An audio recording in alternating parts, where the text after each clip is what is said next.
Okay. So we started with last class. We started with various forms of market. Sorry, could not record that session because that audio was it didn't take up that audio only. So I'll just take a quick recap what we did last time. Not you know not of great importance was covered because these things are very much theoretical.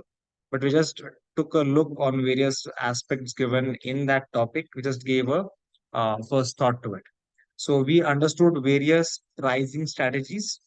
Yes, so whenever you are setting up the selling price of any product, so what kind of pricing you should be, setting it up? Like for example, should I set my price at a cost plus some profit markup, or should I set my price below the cost so that initially if I'm incurring some losses, it's fine, but I will be able to penetrate the market. It's called as penetration pricing, where many a times people try to charge selling price or charge that price which is lower than the cost. So what happens? You are trying to disrupt the market. You're trying to penetrate the market by selling it at a very low cost. So initially, people might try penetration pricing. Some people don't want to enter into losses, so they go with cost plus pricing. They will just calculate what is the cost to produce one product. They will add a profit markup to it, and they will say, okay, this is my selling price. So in this scenario, there are no losses. Then some people play with your mind. They charge, how you see, how you visualize in the matter. Like you might have seen many a times that discount up to 50%. When I use the word up to, that does not mean that I'm giving you a 50% discount. I am giving a discount up to 50%. It can be anything. It can be even 1%, it can be even 2%, it can be even 13%, 20%, or even 50%. So they will give high discounts on low selling items. They will give very low discounts on high selling items. But by looking at these numbers, that discount up to 50%, what happens? You start giving a positive thought towards that product. Or they might be selling it for 399 or 499. So when I see 399, my first thought goes to the first letter 3. So I'm in the range of 300. Whereas I am not able to understand, I'm paying actually 400 rupees to buy that product. It is called a psychological pricing. So they are trying to play with your mind. How you see, how you visualize, accordingly you take up the call. So various pricings were discussed that time. Uh, Once that finished, we started with meaning of markets. So we tried to understand what are local markets, what are national markets, what are international markets. So, of course, local markets, we understood we produce and sell in the same market. National markets means pan India. If I say I am selling my products, I produce at one location, sell across India, then I am into national markets. And if the transactions are happening cross borders, we say we are into international markets. Then we started with perfect competition. So we understood that markets can be of two types. One is perfect, another one is imperfect. We understood that perfect competition is rare. That is, there are very few markets where you will be able to visualize a perfectly competitive market. What is that? I will tell you. But major markets you will find those are imperfect competition. So we started with perfect competition. Can you help me out with what are the various features of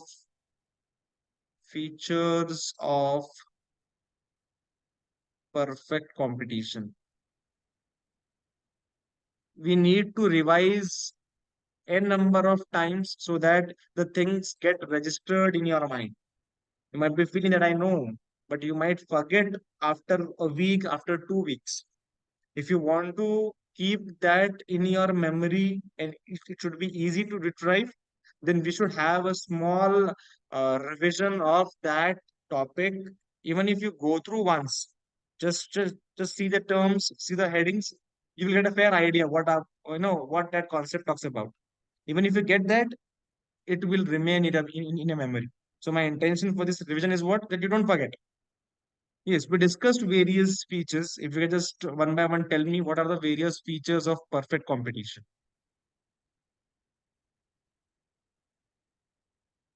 Anyone? Homogeneous product. Okay. Homogeneous product.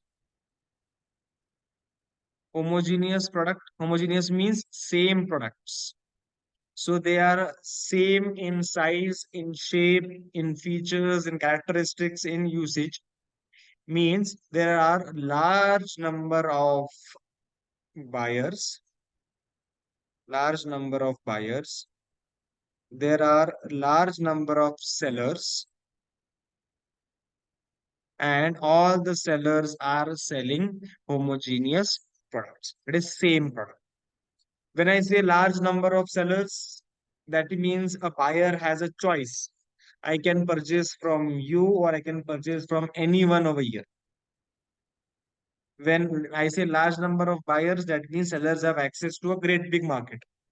Okay, so second feature is what? There are going to be large number of buyers, large number of sellers. Please, those over there, tell me here the supplier is price maker or price taker. In perfect competition, supplier is price maker or price taker. Price taker. Price taker. Price taker. He is not the one who is deciding the price. Price is set by the market. So if the price is set at 500 rupees per product, you are no one to change that from 500 to 550 or so on. Now, why? Okay, 500 का price है. I cannot make it 550. The reason is there are large number of sellers. तो बाकी सारे sellers अगर 500 में बेच रहे हैं और मैं अगर वही चीज 550 में बेचूंगा, will anyone buy from me?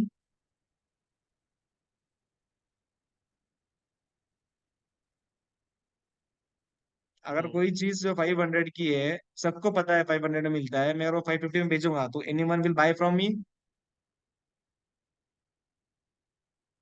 No. No. तो मतलब मैं प्राइस तो बढ़ा ही नहीं सकता हूँ. दूसरी बात है, क्या मैं प्राइस को कम कर सकता हूँ क्या? The answer is no.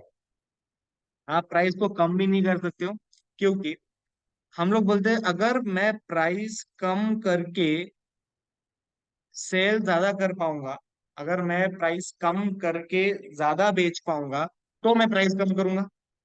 But perfect कंपटीशन में सबके पास सेम गुड्स है, होमोजेनियस प्रोडक्ट्स है, सेलर्स बायर्स दोनों अवेयर है. तो उस केस में अगर मैं कोई चीज 500 में भी बेच सकता हूँ, मुझे पता है कि मेरा मार्केट कंफर्म्ड है, मैं वो 500 में भी बेच सकता हूँ, तो क्या मैं 450 में बेच के लॉस पाऊंगा क्या? Answer is no.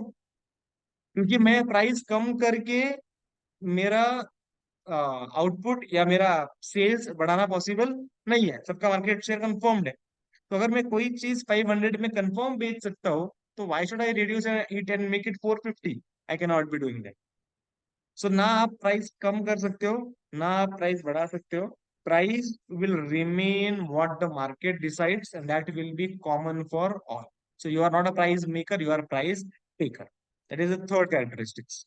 फोर्थ, तो यहाँ पे आपको अज्यूम करना है, अगर प्राइस कांस्टेंट है तो वी अज्यूम कि there is no transport cost, absence of transport cost. Why I'm saying absence of transport cost? Because अगर मेरा मार्केट क्लोज बाय है और किसी और का मार्केट दूर है, तो अगर हम दोनों का प्राइस भले ही 50 होगा, बट ट्रांसपोर्ट कॉस्ट अगर मुझे 5 रुपए लगता है और किसी और को और 15 रुपए लगता है, then my selling price becomes 55, his selling price becomes 50, 65. Selling price is different. If selling price is different, it is not the case of perfect competition. तो आपको अज्यूम करना है कि ट्रांसपोर्ट कॉस्ट नेग्लिजिबल है, नहीं के बराबर, जो कि अगेन हाइपोथेटिकल अजम्पशन है. ट्रांसपोर्ट कॉस्ट नहीं होना ये पॉसिबल ही नहीं है. इट्स अ हाइपोथेटिकल अजम्पशन कि परफेक्ट कंपटीशन में प्राइसिंग अगर सेम रखना होगा, क्योंकि एक बार प्राइस सेट हो गई, उसके बाद एड ऑन कॉस्ट कौन सी होने वाली है? तो सिर्फ ट्रांसपोर्ट कॉस्ट होने वाली. तो आपका ट्रांसपोर्ट कॉस्ट अगर मुझसे कम होगा, तो ऑफकोर्स आप 55 में बेचोगे, मेरा ट्रांसपोर्ट कॉस्ट ज्यादा है, मैं 65 में बेच रहा हूँ, तो there is difference in the price. Of course, no one will buy from me, everyone will buy from you. It is not possible. Perfect कंपटीशन में हम मानते हैं कि सबको इक्वल चांस है बेचने के लिए. आपकी प्राइसिंग कांस्टेंट है, सेम है, तो बायर इज इनडिफरेंट. सप्लायर ए से लू, सप्लायर बी से लू, वो इनडिफरेंट है कि दोनों जगह पे सेम प्रोडक्ट सेम प्राइस पे मिल रहा है. और सेलर्स भी इनडिफरेंट है. तो अगर ये अजम्पशन कंटिन्यू करना होगा तो ट्रांसपोर्ट कॉस्ट नहीं है ऐसा मान के चलना पड़ेगा. बट ये सब, लाइक प्राइस अगर 500 है तो of course everyone should know, buyer should also know, and seller should also know. So there is complete knowledge in the market. Everyone is very well aware that what is the selling price of that product. Everyone is very well aware कि इसका trading किस rate पे होता है. Because अगर sellers aware है, buyers aware नहीं है, तो again you can have some kind of manipulation in the price. पर अगर मैं बोल रहा हूँ कि 500 का रेट है, आप अगर 550 चार्ज करते हो और कस्टमर को पता ही नहीं है कि रेट 500 है, तो वो 550 बाय कर लेगा. अगर 550 में बाय कर लेगा तो मतलब आपने प्राइसिंग चेंज कर दिया. प्राइसिंग चेंज कर दिया तो वो परफेक्ट कंपटीशन नहीं है. बट वही अगर उसको पता है कि रेट 500 है तो, और आपने उसको 550 चार्ज किया, तो वो आपसे बाय ही नहीं करेगा. He will go to some other supplier who will give it for 500. हम कहते हैं ना बहुत बार, एक ही चीज हम 4 दुकान में जाके देख के आते हैं किस रेट पे बिक रहा है. जहां सस्ता मिलेगा वहां ले लेंगे, बट मोर और आप देखोगे सब जगह पे ऑलमोस्ट रेट सेम रहता है. ऑलमोस्ट रेट सेम रहता है. तो बिकॉज दे नो दैट इसका प्राइसिंग मार्केट में क्या है, ये पता है. And they have a complete knowledge about the pricing in the markets. So ये थोड़ा सा इट्स अ हाइपोथेटिकल सिनेरियो. मतलब ये सारी चीजें प्रैक्टिकली कितनी एप्लीकेबल है या कितनी वैलिड है, it's a matter of question. Because there are assumptions which make sense sometimes, but they cannot make sense all the times as such. हर बार सब चीजें आपके assumptions पे नहीं चल सकती है. So हम लोग मान के चल रहे हैं कि ऐसा होता है, ऐसा होता है, but there are certain things which are really not applicable to a real world as such. Okay, so we saw the first feature, second feature, third feature, free entry and exit. Of course, large number of people are doing the dealing. कोई भी कभी भी business start करेगा, जब तक profits हो रहे तब तक रुकेगा. द मोमेंट प्रॉफिट स्टॉप हो गए, लॉसेस चालू हो जाएंगे, firm can take a exit. Mobility or factors of production. So yes, your factors of production can move from one person to another, from one business to another. Absence of transport हमने देख लिया, perfect knowledge of market हमने देख लिया. अब आज जो मुझे नया पॉइंट ऐड करना है वो है equilibrium of the firm under perfect competition. Okay, now you have to understand what is equilibrium for the firm. Equilibrium of the firm बोला हुआ है, ठीक है. फर्म मतलब सप्लायर्स की बात चल रही है. तो supplier is in equilibrium, the firm reach the point of equilibrium when it gets maximum output.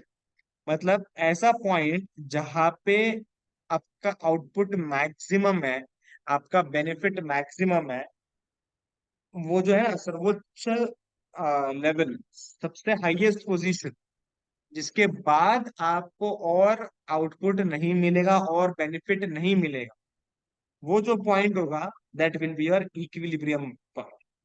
और वो इक्विलिब्रियम पॉइंट कौन सा होगा, उसके लिए आपको दो कंडीशंस है. Your two conditions must satisfied. अब let me tell you what are this two conditions with the help of a graph. पहले पर अंडरस्टैंड करते हैं और फिर उसका टेक्स्ट पढ़ेंगे. ये एक ग्राफ. अब अगर आपको याद होगा, हमने कुछ परफेक्ट कॉम्पिटिशन में देखा था कि आपका प्राइसिंग सेम रहेगा. आपको अगर याद होगा, मैंने परफेक्ट कंपटीशन में आपको एक बार एक ग्राफ बना के दिखाया था कि परफेक्ट कंपटीशन में आपका जो प्राइस है वही आपका एवरेज रेवेन्यू है, वही आपका मार्जिनल रेवेन्यू है. वो दिखाता हूँ एक बार, एक मिनट, हम लोग कहाँ किया था वो चीज।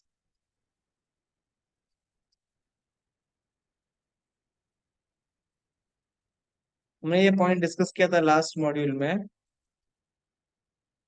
यस, ये वाला आपको याद होगा तो, कि what are the AR/MR curves under perfect competition, this curve. तो हमने यहाँ पे फाइनलाइज किया था, अगर याद है आपको, कि AR is equal to MR is equal to price. क्योंकि परफेक्ट कंपटीशन में प्राइस चेंज करने की जरूरत नहीं है। तो अगर मैंने पहला प्रोडक्ट 10 में बेचा है, तो दूसरा मैं 10 में बेच सकता हूँ, तीसरा मैं 10 में बेच सकता हूँ, चौथा मैं 10 में बेच सकता हूँ। तो what is marginal revenue? Additional revenue. तो भैया दूसरा बेच के एडिशनल कितना मिला? 10 मिला।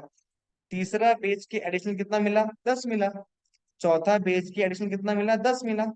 तो प्राइस भी इसका यही है, MR भी इसका यही है, और AR अगर आप फाइंड करोगे तो 10/10 divide by 1 is 10, 10 plus 10 20, 20 divide by 2 is again 10, 10 10 10 30, 30/3 is again 10 and again 10।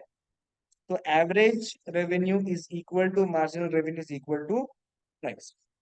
और हमने ये ग्राफ देखा था कि उसका प्राइस, आप आउटपुट इतना रखो, इतना रखो, इतना रखो, इतना रखो, आपका प्राइस हमेशा कांस्टेंट रहेगा AR/MR के जैसे। तो सेम थिंग हम लोग यहाँ पे करेंगे।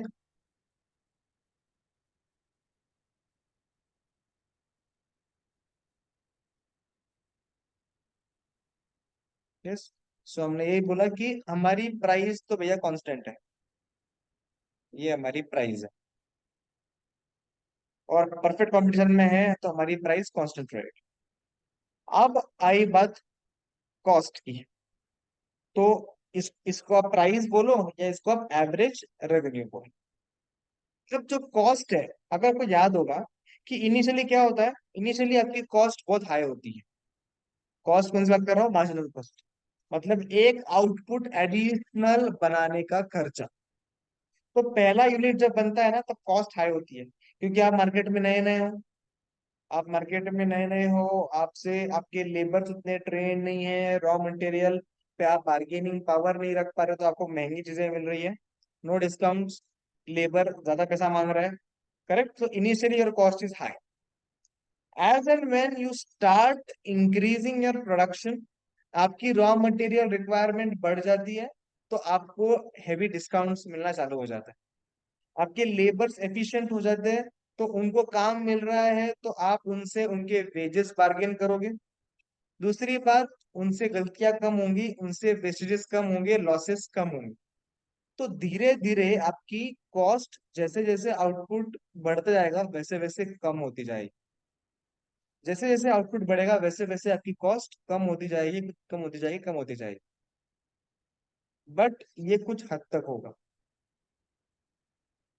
उस एक पॉइंट के बाद आपके पास ओवर क्राउडिंग होने वाला है, मैनेजेरियल प्रॉब्लम्स, पीपल हैंडल करना मुश्किल हो रहा है, मटेरियल हैंडल करना मुश्किल हो रहा है, गलतियां हो रही हैं, टेक्नोलॉजिकल चेंजेस आप कर नहीं पा रहे हो, आप ट्रेडिशनल चीजों में काम कर रहे हो, प्रोडक्शन कम हो रहा है, आपके लेबर्स उतने एफिशिएंट नहीं है, मूव हो जाते हैं तो आपको वापस नए लोग रखने पड़ते हैं जो वापस इनएफिशिएंट है, वापस ट्रेन करो, वापस इसी सब सिनेरियो चलते रहता है बार बार।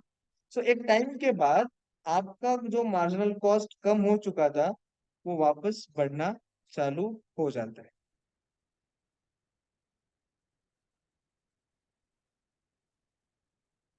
So your graph is basically like this, इसको बोलेंगे U shape graph. So marginal cost and marginal revenue, ये दो ग्राफ आपके सामने है। मार्जिनल रेवेन्यू कांस्टेंट है, marginal cost is U shaped. अब ट्राई टू अंडरस्टैंड, ये जो पॉइंट्स है ना, ये जो पॉइंट्स है, ये जो ऊपर का पॉइंट है, यहाँ पे क्या हो रहा है? यहाँ पे आपका रेवेन्यू कम है और कॉस्ट ज्यादा है, बराबर है? ये जो इतना पार्ट है, यहाँ पे आपका रेवेन्यू कम है और कॉस्ट ज्यादा है, तो लॉस इनकर कर रहे हो आप, यहाँ पे है लॉसेस। यस और नो? यस और नो? यस। यस। ये जो पॉइंट है, ये जो जगह है, यहाँ पे क्या हो रहा है? कॉस्ट कम है और रेवेन्यू ज्यादा है, तो ये पॉइंट है जहां पे आप अर्न कर रहे हो प्रॉफिट्स। और यहाँ पे वापस उल्टा हो रहा है, यहाँ पे वापस कॉस्ट ज्यादा है एज कंपेयर टू रेवेन्यू, और यहाँ पे हो रहा है वापस लॉस। अब क्वेश्चन ये होता है कि आपने कहाँ रुक जाना चाहिए। क्वेश्चन इज इक्विलिब्रियम कहाँ मिलेगा, जहां पे आपका मैक्सिमम आउटपुट आ गया और मैक्सिमम प्रॉफिट आपने अर्न कर लिया। So if you see carefully,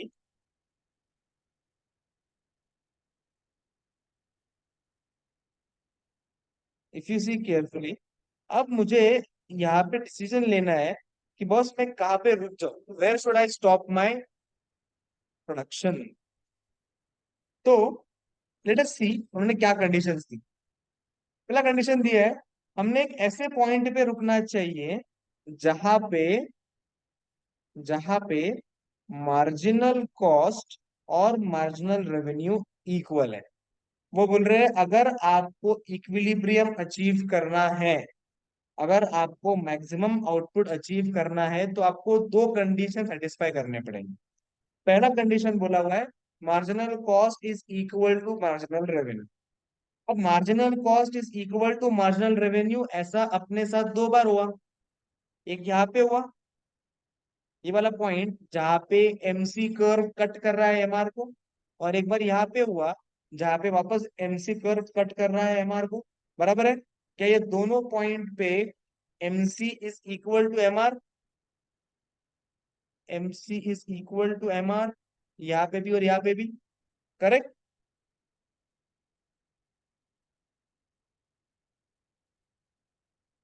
are you able to get this? जहां जहां पे भी वो कर्व कट कर रहा है एमआर को, वो दोनों पॉइंट्स पे मार्जिनल कॉस्ट और मार्जिनल रेवेन्यू इक्वल होंगे। Yes. बराबर। तो क्या इसका मतलब ये है क्या कि दोनों पॉइंट पे आपको इक्विलिब्रियम मिलेगा? Answer is no. अच्छा लॉजिकली बोलो मुझे, दोनों पॉइंट पे इक्विलिब्रियम नहीं मिलेगा तो कौन सा पॉइंट होगा जहां पे इक्विलिब्रियम मिलना चाहिए? क्या मैंने प्रोडक्शन को यहाँ रोक देना चाहिए, फर्स्ट पॉइंट ये, या मैंने प्रोडक्शन को यहाँ रोक देना चाहिए सेकंड पॉइंट पे? What do you think logically should happen?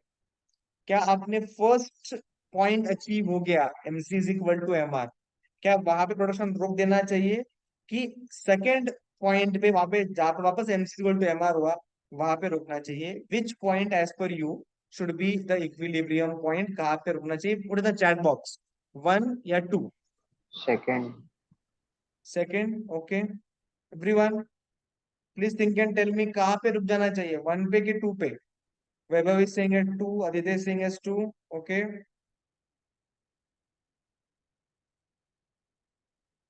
Correct. हम लोग रुकेंगे ये वाले पॉइंट पे बस। आप अगर यहाँ पे रुक जाते हो तो उल्टा इसके बाद तो आपका प्रॉफिट कमाना चालू हो रहा था। आप अगर पॉइंट नंबर वन पे रुक जाओगे तो you have to understand actual में पॉइंट नंबर वन के बाद तो आपका एक्चुअल अर्निंग चालू हो रहा था। करेक्ट? क्योंकि उसके ऊपर तो आप लॉस में ही थे, उसके ऊपर तो आप लॉस में ही थे। आपका पहला पॉइंट के बाद तो आपने प्रॉफिट अर्निंग चालू किया और आप वहीं पे रुक गए। Does not make sense. उसके बाद आपने प्रॉफिट अर्न किया, अर्न किया, अर्न किया, अर्न किया, और हाईएस्ट प्रॉफिट आपने अर्न किया यहाँ पे, क्योंकि उसके बाद वापस होने वाले हैं आपके लॉसेस। तो आपने इसके बाद आगे जाना नहीं चाहिए। आइडियली आपने रुक जाना चाहिए ऐसे पॉइंट पे जहां पे MC is equal to MR. और आप सेकंड कंडीशन देखते हैं, MC curve cuts the MR curve from below.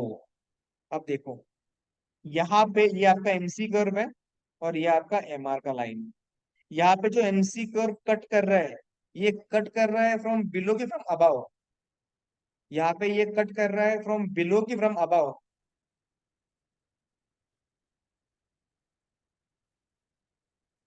ऊपर से कट कर रहा है, नीचे से कट कर रहा है? ऊपर। ऊपर से कट कर रहा है, मतलब ये कट कर रहा है अबाव द कर्व। यहाँ पे देखो कर्व आया आया आया आया, नीचे से कट किया फ्रॉम बिलो। तो मतलब वो बोल रहे हैं कि बॉस, वो बात कर रहे हैं इस पॉइंट की कि M R should be equal to MC, और एमसी कर्व ने एमआर कर्व को कट करना चाहिए फ्रॉम बिलो। अगर नीचे से कट करेगा तो उस पॉइंट पे हम लोग इक्विलिब्रियम अचीव करेंगे, क्योंकि उसके बाद आपके प्रॉफिट्स कम हो जाएंगे। आपके हाईएस्ट प्रॉफिट्स आपको मिलेंगे यहाँ पे, आपके हाईएस्ट प्रॉफिट्स आपको मिलेंगे इसी पॉइंट पे। इसके बाद आपके प्रॉफिट्स कम होने वाले हैं। Okay, I hope you get this. इसको करने के दो तीन तरीके हैं। कुछ लोग एमआरएम से करते हैं, जो कि बहुत पॉपुलर अप्रोच है। कुछ लोग टोटल रेवेन्यू और टोटल कॉस्ट से भी करते हैं। ये सेम कॉन्सेप्ट को आप टोटल रेवेन्यू टोटल कॉस्ट से भी कर सकते हो। जैसे फॉर एग्जांपल, जस्ट मतलब आपके सिलेबस में शायद नहीं है वो, बट आपके अंडरस्टैंडिंग के लिए ऐसा रहेगा। ये आपका ग्राफ है। अब टोटल रेवेन्यू तो सिंपल रहेगा ना, 10, एक एक एक बेचोगे तो 10 रुपए कमाओगे, दो बेचोगे तो 20 कमाओगे, थ्री बेचोगे तो 30 कमाओगे, 40 कमाओगे। एकदम स्ट्रेट लाइन रहेगा, क्योंकि आपको प्राइस कम करने की जरूरत नहीं है। तो ये आपका टीआर कर्व है, टोटल रेवेन्यू कर्व। ठीक है। टोटल कॉस्ट कर्व, पहले कॉस्ट ज्यादा होगी, फिर एक पॉइंट के बाद कॉस्ट कम हो जाएगी, और फिर वापस बढ़ेगी। इसको अपन प्यार से, याद है आपको, इनवर्सली एस शेप्ड बोलते थे। आपको याद होगा टोटल कॉस्ट कर्व। अगर आपको याद है तो हमने ये ऑलरेडी किया हुआ था कि variable cost curve and total cost curve are inversely S shape. याद है क्या? Yes. Yes. यस, तो ये इनवर्सली एस शेप है। तो बस कहाँ पे रुकना चाहिए आपने? आपने टीआरटीसी को दो बार कट किया। पहली बार इधर कट किया, दूसरी बार इधर कट किया। तो कहाँ रुकोगे? तो ऑफकोर्स ये पॉइंट नंबर 1 है, ये पॉइंट नंबर 2 है। आपका इक्विलिब्रियम आएगा पॉइंट नंबर 2 पे। क्योंकि पॉइंट नंबर वन के पहले इधर तो आप लॉसेस कमा रहे थे। पॉइंट नंबर 1 के बाद तो आप प्रॉफिट्स अर्न करना चालू करोगे। तो ये आपका प्रॉफिट जोन है, ये आपका प्रॉफिट जोन है। और आपको हाईएस्ट प्रॉफिट इधर मिल जाएगा। इसके बाद अगर आपने प्रोडक्शन कंटिन्यू किया तो आपको होंगे लॉसेस। सो वी शुड, मतलब अगर आप इसको टोटल कॉस्ट के एंगल से भी करो, मार्जिनल कॉस्ट के एंगल से भी करो, तो भी चलेगा, answer will remain the same. बहुत पॉपुलर अप्रोच जो लोगों ने फॉलो किया है वो मार्जिनल कॉस्ट वाला फॉलो किया है। बट यस, टोटल कॉस्ट का भी तरीका है। तब दोनों दोनों वे से आप अंडरस्टैंड कर सकते हो। आपको इक्विलिब्रियम पे कहाँ पहुंचना है? जहाँ पे MC is equal to MR, पहली बात। दूसरी बात, where MC curve is cutting MR curve from below. Always remember, MC curve is going to be U-shaped and MR is going to be constant. इसलिए आप रिकलेक्ट किया करो कि हमने जो पहले किया हुआ है, try to link those previously understood concepts with what we are doing now. आप जब तक वो कोरिलेट नहीं कर पाओगे तब तक मुश्किल होगा। Everything is related to each other. Like हमने शॉर्ट रन एवरेज कॉस्ट कर देखा था, वो भी सब यू शेप्ड थे, वो सब यही यू शेप्ड है। सब बातें एक जगह से एक ही पॉइंट से बातें बनती जा रही। So you should be able to link various concept what we have studied, साथ में जोड़ते आना चाहिए। ठीक है। So we have discussed the equilibrium and discussed firm's equilibrium. So equilibrium means a constant position और अनचेंज्ड पोजीशन, ऐसा position जहां पे कोई भी फर्म काम करना पसंद करेगी, उससे ना कम, उससे ना ज्यादा पसंद करेगी। वो एक एक कांस्टेंट पोजीशन मिल जाएगी ना, तो मुझे कंसिस्टेंटली हायर प्रॉफिट्स मिले। The firm reaches the equilibrium when it gets maximum output. For that, conditions must be satisfied. हमने वो दो conditions देखे. So the above diagram, output is shown on OX, cost and revenue is shown on OY. The diagram MR is the marginal revenue and MC is the marginal cost. MC intersects the MR curve from below at point E1. एक minute,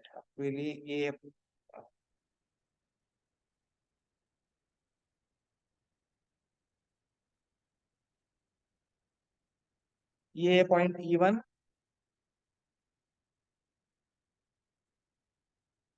So yes, MC intersects MR from below at point E1.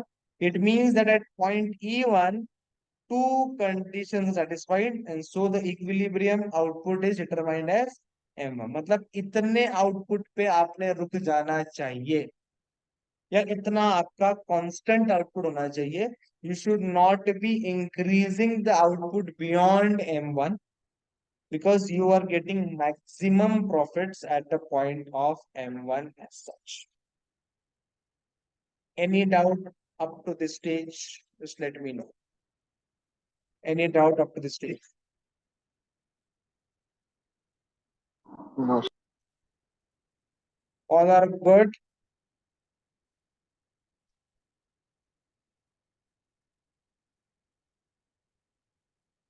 I'm giving you 2 minutes time.